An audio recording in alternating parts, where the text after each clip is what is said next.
Olá, pessoal, eu sou a Larissa Rabelo e esse é mais um episódio do Porto de Ideias, o podcast que fala sobre inovação, colaboração e tudo que conecta pessoas e tecnologia. O tema de hoje é sobre data design e a gente vai entender um pouquinho, né, como que os dados ajudam as pessoas a tomarem decisões certas, não é isso?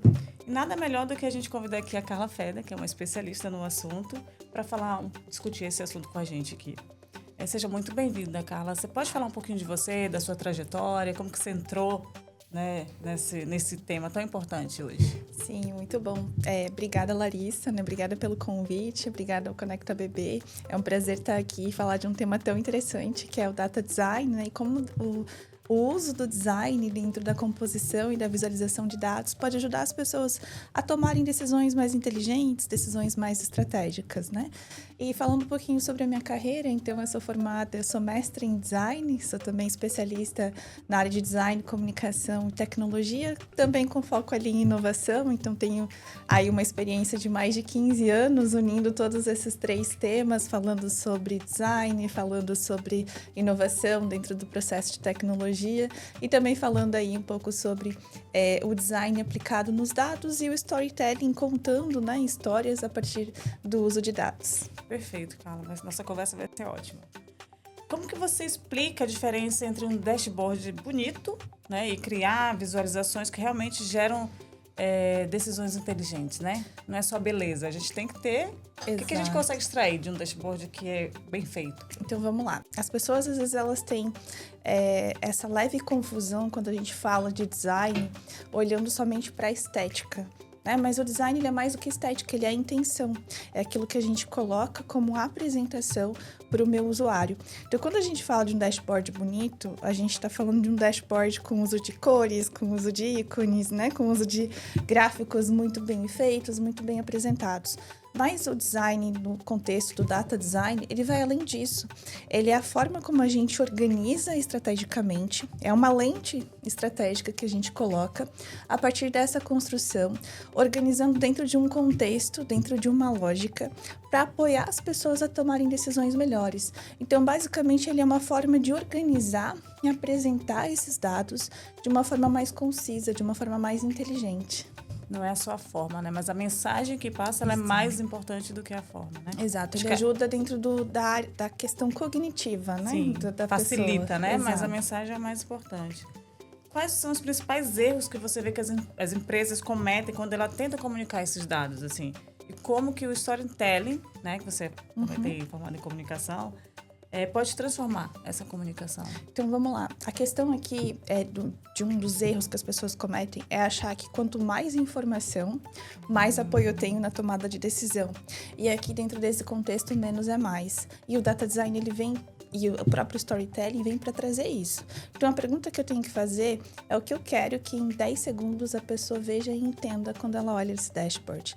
Porque hoje a tomada de decisão ela precisa ser rápida. Sim. Então, quando eu abro um painel de dados... Posso ficar sofrendo para entender o que aquilo quer me passar, né? Exato. Eu não posso gerar essa dificuldade no meu usuário. E quando eu coloco uma carga muito grande de informação, a gente gera um excesso de carga cognitiva para o meu usuário. Ele não vai saber para onde olhar, ele não vai saber que informação ele é importante, né? Então, quando eu coloco tudo no mesmo peso falando nada. E na mesma medida, eu não estou entregando nada para o meu usuário. Então, esse acho que é um dos principais erros, da gente achar que quanto mais informação, mais poder de decisão eu tenho. E aqui o ponto é outro, né? Como eu organizo melhor as informações que eu tenho, sabendo o que é importante. Então, eu tenho que trazer quem, o que e como. Ou seja, quem é o meu público, para quem que eu vou apresentar essa informação, o que eu quero que ele faça e como eu vou usar argumentos para trazer ele para essa levada de tomada de decisão. Tendo esses 3 pontos, eu consigo estrategicamente conduzir para uma decisão aí bem tomada, bem assertiva. Como você falou no início, o principal é a intenção, né? O que eu quero mostrar, onde é que eu quero chegar com aqueles dados. Porque, como você falou, você pode ter muitos dados. Exato. E daqueles dados você vai tirar várias informações, ou de público, ou de pessoas, ou de jornada, não é isso? Isso. Então, isso o papel profissional de design é justamente entender e direcionar? De certa forma, sim, né? Porque hoje a gente tem a questão do tempo também, que ele pode ser a nosso favor ou ele pode ser contra a gente, né? Então, novamente, eu bato nessa tecla, assim, muitos estudiosos e autores, eles falam que a gente precisa conseguir ter essa tomada de decisão em menos de 3 minutos. Eita! Hoje as coisas precisam acontecer de forma rápida. Eu vou olhar e... Então, imagina você abrir um dashboard extremamente complexo, com uma série de informações que estão organizadas sem organização, sem uma lógica, sem uma hierarquia, um peso diferente para cada informação. E você precisar de um manual para tentar decifrar tudo aquilo que está ali sendo exposto, sendo apresentado. Né? Então, isso vai gerar muito mais tempo até que você entenda a complexidade daquela informação e tome, de fato, uma decisão. Né? Então, hoje, quanto mais a gente conseguir organizar essas informações e levar o meu usuário para um entendimento, para um insight, né? A gente tem uma autora que eu gosto muito, que é a Knaflic, que ela fala desses 3 minutos. E ela fala que existe a história toda e existe a parte que interessa. Sim. E é ali que eu tenho que focar. Essa parte que interessa, eu preciso conseguir resumir ela em 3 minutos para o meu usuário, para que ele consiga, enfim, tomar uma decisão e saber o que ele vai fazer com esses dados a partir dali. Entendi. Você conta toda uma história que parece coisa de criança. Qual a moral da história, né? Exato. Toda aquela historinha, no final, o que eu aprendi com isso, né? É bem interessante mesmo. E assim, o data design ele pode ajudar os times de negócio, né, os líderes a tomar decisão, a enxergar oportunidades e risco, né? De que de outra forma passaria desapercebida, né? Exato. Se eu não tivesse essas informações. Como que você explica isso pra gente? Então, vamos lá. Eu acho que aqui o fato é que o data design ele também consegue trazer quais são os KPIs principais. Então, ele deixa de trazer um indicador frio por um número por si só.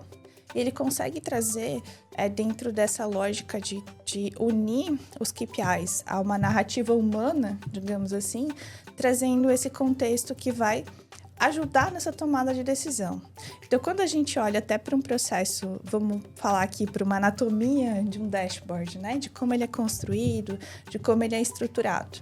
Então, eu gosto de trabalhar sempre dentro do dashboard em 3 sessões, onde a primeira sessão eu trago para ele qual é o contexto, ou seja, qual é o pano de fundo, o que está acontecendo, quais são os principais indicadores. Porque é isso que ele precisa saber de primeiro, e é isso que nos 10 primeiros segundos ele vai conseguir identificar. Ele vai olhar os principais números, os principais indicadores, e ali eu já trago essa informação um pouco mais mastigada, um pouco mais pronta para ele. Porque, olhando até para questões de usabilidade que a gente tem dentro do design, é ali que o olho do meu usuário vai bater primeiro. Quando a gente fala de um processo de leitura natural, de identificação, até de padrão de reconhecimento do usuário, ele percorre o olhar dele dessa forma. A gente tem um padrão que se chama padrão de leitura em Z, ou diagrama de Gutenberg, que justamente ele fala sobre isso. O usuário ele começa a leitura sempre no topo superior direito, no topo superior esquerdo, ele percorre numa linha horizontal até o topo superior direito, e é nessa parte do meu dashboard que eu vou trazer as principais informações. Então, ali eu trago um contexto para ele. E dentro desse contexto, eu já coloco ícones e formas ali do design que vão ajudar ele nessa identificação. Então, se eu tenho, por exemplo, um painel que eu estou falando de análise de vendas, e eu vou colocar ali o meu faturamento total, o meu lucro, o meu ticket médio, enfim, a minha margem de resultado ali, de receita, eu coloco ferramentas visuais que vão me apoiar, ou seja, eu vou trazer para ele o faturamento total, mas eu trago qual é a minha meta de faturamento, o quanto que eu tô próximo, quanto que eu tô longe. O que está me atrapalhando pode estar ali no teu dashboard? Com certeza. Como eu perguntei agora, né? Os riscos, as oportunidades vão estar ali? Isso, e esses riscos e oportunidades ele já consegue identificar de primeiro. Então, é ali que ele tem o Kubler, que é um outro autor que fala sobre o processo de usabilidade, de design. Ele tem uma regra que é o 3-30-300.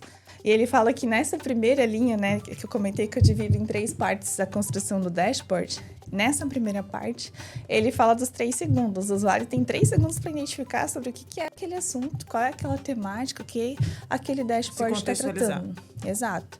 Então, é ali que eu já preciso trazer informações que vão apoiar ele nesse entendimento. Você vai volta para o storytelling, né? É importante o storytelling. Você vai contando aquela historinha e esse 30 e 300? Isso, exato. Vamos lá. Gente, aí na segunda camada, digamos assim, na segunda linha, ele fala que o usuário tem 30 segundos para conseguir fazer uma lupa, dar um zoom nos principais pontos. Entendi, agora eu quero entender melhor, me aprofundar. Isso, eu vou... Como se eu aprofundasse um nível, né? Eu vou aqui aprofundar um nível e vou entender um pouco melhor como que chegou nesses principais números. Tá? Então, se ali no início eu já identifiquei que tem um problema, por exemplo, eu não estou atingindo a minha meta de faturamento, eu não consegui aumentar o meu ticket médio em relação ao que eu coloquei como objetivo, né? Enfim, identifiquei ali algum problema e quero entender o porquê que isso está acontecendo.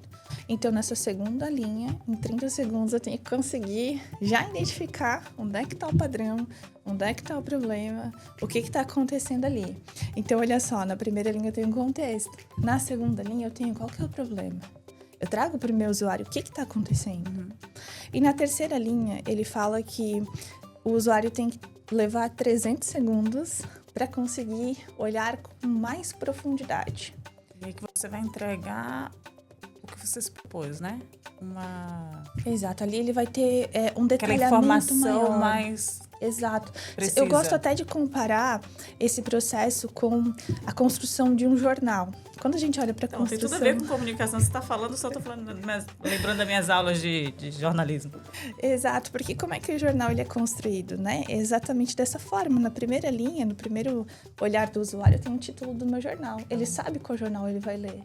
Ele sabe e já tendo essa informação, ele sabe qual é o estilo de matéria jornalística que vai ter ali. Né? Se vai ser vão ser matérias mais políticas, se vão ser matérias mais de negócio. Cultura, exato, negócio. Ele já sabe a qual temática aquele jornal vai se referir. Na segunda linha, ele lê a manchete. E aí ele vai ler várias manchetes, que vão ter pesos e medidas diferentes, né? A manchete principal vai estar em destaque, outras manchetes secundárias vão estar com títulos diferentes e fontes de tamanho diferentes, porque tem pesos diferentes, né? Então ele já vai entender o que é o principal, e se ele quer saber o principal, ele vai lá na página que tem o principal, e aí ele lê o detalhe. E aí é os 300 segundos que ele vai ler a matéria completa, que ele vai ler em detalhe. Assunto, né? Exato, que ele vai se aprofundar. E no dashboard é dessa mesma maneira. Então, ali na terceira camada, que ele vai levar 300 segundos para conseguir entender com mais profundidade, eu coloco gráficos e indicadores e informações mais complexas, mais pesadas, digamos assim, né? Uma tabela, uma lista que ele vai Os precisar dados mesmo, né? ter um scroll ali que ele vai ler com mais profundidade, ou eu levo ele para uma segunda página dentro do meu BI, do meu dashboard, que leva para um detalhamento mais técnico, né? Sim. Porque até quando eu falei no início da gente entender a gente entender quem é o nosso público. Claro. Se o nosso público ele é mais estratégico, eu vou entregar uma informação mais simples para ele, uma informação mais direta. Não tão técnica, né? Não técnica. Agora, se eu tenho um público mais operacional, que está lá no dia a dia, resolvendo o problema, tendo que lidar com todas as questões, né, que levaram aquele problema, e ele que precisa de fato resolver, ele precisa entender com mais profundidade. Então, ele vai ter que ter um detalhamento técnico maior. E eu posso até segregar dentro do meu painel uma visão inicial de one page, que leva para esse público mais estratégico, e uma segunda aba, uma segunda página dentro do meu painel que leva para uma informação mais técnica. Perfeito. Interessante. E eu fiquei curiosa, assim, para entender a dificuldade, o desafio que é escolher o que mostrar e o que deixar de fora, porque são muitas informações, né? Como é que vocês fazem isso? Tanta informação, e como é que você escolhe o que coloca, o que não coloca? Eu já entendi que você entender para quem, o seu público, o porquê, mas como que você faz na prática isso? Exato, acho que essa pergunta é bem interessante. E acho que de volta a esses 3 fatores que eu comentei ali no início, né, que é quem, o que e como, eles são primordiais para a gente entender que indicadores que a gente vai mostrar e o que a gente vai de fato colocar no painel. Porque, de novo, a gente não pode cair na cilada de que quanto mais informação, mais poder de decisão eu tenho. É o contrário, né? Só que como decidir o que é mais importante no meio de um conglomerado de informações, né? E acho que aqui é entender qual é o objetivo do meu painel. Por que ele precisa ser criado? para que ele vai ser criado. Como é que você faz isso? Você tem que ter uma conversa muito franca e aberta com quem é o teu público, Exato. né? E aí a gente tem que olhar para quem é o nosso stakeholder. Quem que está solicitando esse painel? Ou quem que vai consumir? E para que ele quer, né? E para que ele quer. Então, assim, quem é a pessoa que vai consumir e para que ela vai usar? Qual é a visão que ela quer ter a partir disso? E aqui é muito... A gente pode até usar outras ferramentas do design aqui nesse processo e fazer uma espécie de discovery com esse stakeholder. Ou seja, colocar ele ali frente a frente e perguntar, fazer perguntas mesmo, né? Para ir direcionando, levantar requisitos do que é essencial para ele a partir da construção desse painel, fazer uma sessão de ideação ou de brainstorm para ele trazer... Porque muitas vezes o usuário ali, ele nem sabe o que ele quer, né? Ele nem sabe o que ele quer. E ele acha justamente que ele quer olhar o todo. Não, eu quero ver todas as informações. Você vai ter que decidir, às vezes, né? Exato. E aí o cientista de dados, ali o engenheiro de dados, ele fica meio perdido, né? Porque não é dessa forma que ele vai conseguir, de fato, organizar estrategicamente os dados se ele não sabe para quê a pessoa precisa disso, né? Então, acho que esse é um ponto bem... Devem ocorrer muitos erros, né? Tanto nessa entrega, ou nessa percepção, nesse entendimento. Não deve ser difícil. Ocorre, né? Ocorre. E aqui acho que um fator bem importante é que a questão dos dados hoje, a gente tem ele como base de fundo para tomada de muita decisão. Né? Porque hoje a gente está numa era em que a gente tem um insumo, a gente tem uma quantidade de dados muito grande o tempo todo. E né? o que você faz com isso, né? Exato, até a própria inteligência artificial traz isso, né? Dessa quantidade de dados que está sendo gerado, que está sendo coletado, que está sendo... Todo, né? Banco de dados aí que estão surgindo. Mas como eu organizo isso? Como eu trato isso? E como eu decido o que é importante dentro dessa infinidade de informações que eu vou receber? Então, eu acho que essa proximidade com o usuário que vai estar utilizando e essa questão de conseguir ter requisitos bem definidos já ajudam na tomada ali de decisão para entender que informação que eu vou estar levando como primordial para essa descoberta, para essa visualização que vão me levar a uma decisão. Perfeito. E assim, você está falando de ferramentas, de IA, né? Com a chegada da IA generativa e de novas ferramentas visuais, como é que você enxerga o futuro do data design e do storytelling de dados? Vamos lá. Eu acho que aqui é uma união de fatores. Eu acho que é um trabalho colaborativo. A IA não vai substituir o papel do design de dados, ou do cientista de dados, ou do engenheiro de dados. Eu acho que ela vem a contribuir, a facilitar. Acho que ela torna o processo mais rápido, porque ela vai conseguir te trazer, talvez um pouco mais direcionado, ou um pouco mais, até rápido, talvez, digamos, essa seja a palavra, que cores utilizar, de que forma organizar, qual design que fica mais legal, qual a visualização que vai ficar melhor. Mas isso também depende do perfil de quem está recebendo a informação ou não? É uma coisa assim mais genérica? Que nem a gente estava falando de... as pessoas têm o costume de ler da esquerda para a direita, de cima para baixo. Essa questão das cores e de formato também é uma coisa mais fechada ou depende de quem vai receber a informação? Não, eu acredito que depende de, talvez, como a gente coloca o prompt para ela, assim, né? Porque se eu colocar lá que eu quero que ela haja como um especialista de design, que tem esses conhecimentos, que usa as heurísticas da UX e que analisa o padrão de Gutenberg, eu começo a dar essas informações dentro do prompt para ela, ela vai conseguir trazer ali algo para mim construído com essa base, mas eu acho que ele ainda vem muito genérico. Você que tem que e aí, por isso você falou que não vai depender só da IA, né? Exato. Tem que ter esse olhar humano, a mão humana ali. Isso, porque o ser humano, o colaborador, ele tem o senso crítico que a IA não tem. Porque o colaborador é o que vive o dia a dia da empresa. É ele que vive a cultura.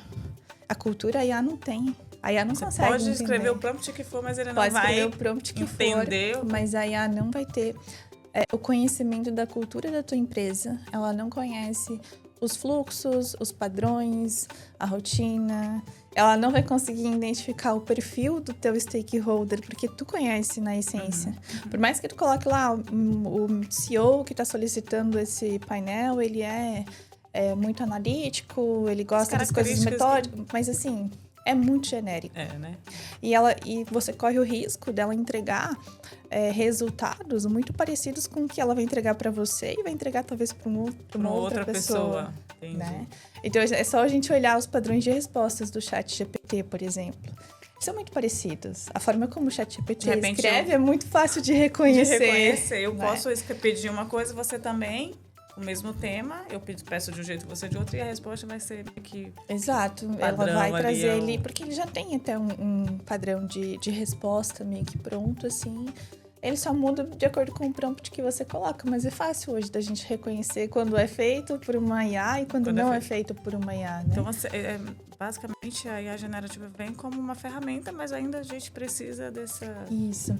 E a gente tem um outro ponto que é bem crucial aqui pra gente levar em questão, que é a segurança da informação. Imagina você tá trabalhando com dados, com informações que muitas vezes são sensíveis. Aí você vai lá e baixa todo o financeiro da sua empresa. Faz o dashboard pra mim. Não joga lá numa IA e fala assim, agora coloca Trabalha aqui. Pra mim, não. Trabalha pra mim, analisa o meu financeiro. Eita, e traga perigo. aí visões. Imagina. Essas informações vão estar disponíveis na internet, depois alguém consegue consultar, fazer algum tipo de pesquisa. Já era, né? E tem acesso à tua base de dados. Né? Você perde confidencialidade. Daqui a pouco você coloca o dado de um cliente seu ali. Olha o risco que você pode gerar. Né? Então, são cuidados aí que a gente precisa ter com o uso da IA dentro da construção aí de visualização de dados. Quem tá ouvindo a gente, fica atento, gente. Não dá pra confiar. Não dá pra confiar. Fala pra gente como é que a gente sabe que o dashboard cumpriu o papel dele, né? Quando ele só tá gerando ruído em vez de clareza. Então, vamos lá.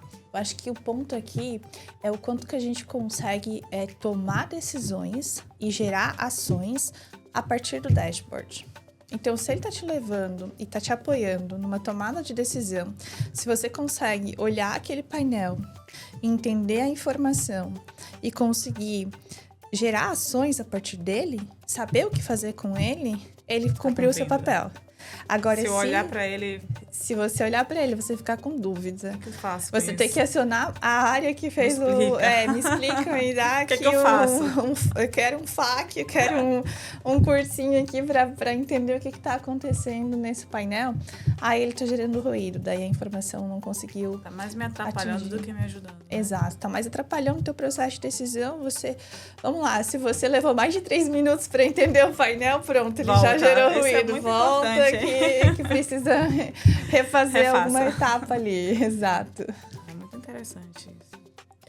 E, assim, com a IA, a gente está falando, né, que é uma ferramenta, você cria gráficos em segundos. Isso é uma ameaça ou uma oportunidade? A gente já falou sobre isso, mas eu queria que você falasse um pouquinho mais. Eu acho que é uma oportunidade.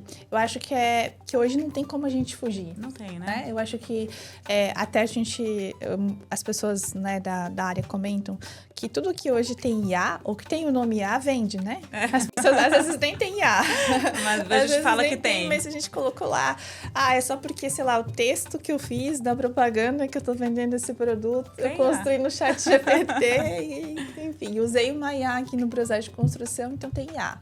Porque hoje o nome, a sigla vende. Né? E todo mundo quer, porque é o hype do momento. Você não tem só uma pessoa fez, não. Então tá... Exato, acho que hoje até tá sendo desvalorizado o que o ser humano tá fazendo, tá sendo valorizado o que a IA tá construindo, né? Mas eu acho que aqui ela vem como uma ferramenta realmente de apoio. Pra gente não tem como fugir. A gente não vai conseguir fugir da inteligência artificial, então a gente tem que aprender a conviver trabalhando com ela e usando ela como uma ferramenta para justamente otimizar os teus processos, facilitar o teu dia a dia, talvez até te ajudar a trazer um pouco mais de senso crítico, né? Esse o olhar, assim, insubstituível do ser humano, esse senso crítico, essa sensibilidade, essa empatia... Esse olho no olho com o meu... Acho que isso a IA não consegue hoje substituir. É como você falou antes. Não adianta eu colocar a característica do meu CEO. Ele é analítico, ele é... Enfim, você coloca lá. Até porque está enviesado, porque a sua percepção é diferente do que eu escrevo e do que eu sinto, né? Então, isso... E até esse é um ponto interessante, porque ontem o Leandro Carnal estava no Hack and Play. Entendi. E ele falou justamente que não existe inteligência artificial, porque ela não é inteligente. Né? Existe inteligência humana. Então, esse é um fator muito interessante. Porque, realmente, a inteligência é do ser humano. Uhum. E a IA, ela vai funcionar a partir do que a gente entrega para ela. Ao menos hoje ainda é assim. Não sei como é que vai ser no futuro, né? Porque as coisas estão avançando de forma tão rápida que daqui a pouco a gente tem aí uma nova revolução e as coisas mudam de uma hora para outra, né? Vira aí um 180 e as coisas se transformam. Mas hoje a gente ainda precisa desse olhar crítico do ser humano, desse senso de empatia, desse entendimento em relação aos processos. Eu acho que aqui, eu vou reforçar aqui novamente, acho que o mais essencial é que o ser humano é que vive a cultura.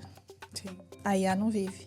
Ela não sabe como é o comportamento da empresa, dos colaboradores, dos CEOs, dos diretores, dos fluxos de trabalho, das entregas, dos clientes. É uma complexidade e é um ecossistema tão grande que hoje ela não consegue absorver tudo isso. A não ser que você entregue. Só que a partir do momento que você entrega tudo isso para ela, você abre um risco e você, às vezes, vai levar mais tempo entregando tudo isso para ela do que construindo o resultado. Junto, né? Exato. Então, acho que ela vem para somar, para facilitar. Então, eu acredito muito no trabalho colaborativo do ser humano com a inteligência artificial. Certo, perfeito, Carla. Foi ótima a nossa conversa. Eu te agradeço demais. Eu acho que nossos ouvintes adoraram. E fica nosso agradecimento. Imagina, quem quiser saber um pouco mais também pode estar me procurando aí nas redes sociais, no LinkedIn. Quer falar, Suzy? Sim, vamos lá. Então, para me encontrar no LinkedIn é só digitar o meu nome e sobrenome. Então, Carla Feder, muito simples, muito fácil. E quem quiser me acompanhar também nas redes sociais, eu tenho o Instagram, onde eu posto um misto, digamos assim, do meu lifestyle junto com a questão profissional. E é carla.fitvibes. Fala um pouquinho disso aí pra gente rapidinho. Vamos lá, então. Eu comecei há uns 3 anos, mais ou menos, nessa vida fitness, né? Não, então, fiquei inspirada. 3 anos só? 3 anos. Então eu vou começar amanhã. 3 anos aí que eu tenho cuidado da alimentação, tenho tido uma rotina de exercícios, pratico aí musculação, faço pole dance também. Que legal. Pratico corrida, então busco levar uma vida mais saudável, uma vida equilibrada. Já fui muito metódica, teve uma fase que era todo dia 5 da manhã, regradinho, uma rotina assim, sem falhar, nada. Eu peso ainda tudo. Ainda pesa. Tudo é pesado. A minha balança, eu brinco, minha balança onde eu viajo, ela vem junto, assim. É no aeroporto, tira a balança da bolsa, pesa ali, a comida no aeroporto, né? Não tem tempo para pesar a comida, não. Isso continua. Mas eu acho que aqui o foco é até além da estética. Eu penso muito numa vida a longo prazo, né? Então, eu brinco vida de qualidade, né? Exato. Trazer qualidade para sua vida. Qualidade de vida. Eu brinco com os meus amigos que eu quero chegar nos meus 80 anos sendo uma velha maromba. Olha assim, só. Né? Uma idosa maromba. Então, quero conseguir ir lá ainda estar com uma boa quantidade de massa magra, tendo uma vida independente, conseguindo fazer as minhas coisas aí com saúde. Parabéns. Então, que bom. Obrigada. Você vai conseguir. Então, muito obrigada. Gente, até o próximo episódio. Um abraço para vocês.